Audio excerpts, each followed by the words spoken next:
పరిటాల రవిని జగన్మోహన్ రెడ్డి గారు చంపించారు అనేటటువంటి దుష్ప్రచారం. ఏం మనుషులు పరిటాల సునీత గారు మీరు? మీ ఆయన చనిపోయి 20 సంవత్సరాలు అయింది. 20 సంవత్సరాలు 20 సంవత్సరాల తర్వాత మళ్ళీ ఇప్పుడు మీ నిద్ర లేచి దుష్ప్రచారం స్టార్ట్.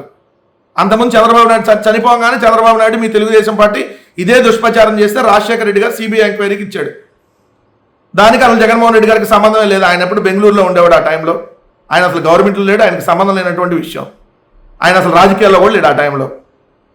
అట్లాంటి మీ ఆయన్ని తప్పించేశాడంట. మీ ఆయన 100 మందిని చంపాడు. ఈ పరిటాల రవి అనేటటువంటి ఒక నీచుడు నరహంతకుడు కొన్ని 100 మందిని పొట్టన పెట్టుకున్నటువంటి దుర్మార్గుడిని ఇంకో దుర్మార్గులు చంపేశారు. ఎవరిని చంపినా తప్పే. మీ ఫ్యామిలీ అంటేనే రక్త చరిత్ర. ఎన్ని 100 మందిని పొట్టన పెట్టుకొని సెటిల్మెంట్లు కబ్జాలు చేసి ఈ స్థాయికి ఎదిగారు మీరు. మీ ఫ్యామిలీ చరిత్ర మొత్తం తెలుసు. మీరు ఈరోజు వచ్చి మాట్లాడుతూ ఉన్నారు జగన్మోహన్ రెడ్డి గారు పేరెత్తపోతే మీకు అన్నం కూడా వంట పట్టదేమో. మీ తెలుగుదేశం వాళ్ళ జీవితం అంతా అంతేనేమో.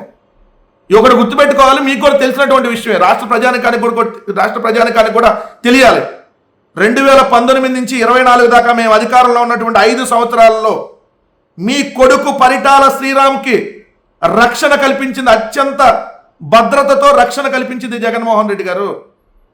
అది జగన్మోహన్ రెడ్డి గారికి ఉన్నటువంటి మానవత్వం, జగన్మోహన్ రెడ్డి గారికి ఉన్నటువంటి క్రెడిబిలిటీ. చిన్న గాయం కూడా, చిన్న ఈ ఇష్యూ కూడా మీ పరిటాల శ్రీరామ్కి జరగకుండా సెక్యూరిటీ కల్పించింది జగన్మోహన్ రెడ్డి గారి ప్రభుత్వం. అలాంటి జగన్మోహన్ రెడ్డి గారిని పట్టుకొని మీ ఆయన చంపాడు. మీ ఆయన 100 మందిని చంపాడు కాబట్టి ఎవడు చంపుతాడు? మాకేం అవసరం? ఇప్పటికైనా ఇంకా అలాంటి దుష్ప్రచారం దయచేసి మానుకోండి.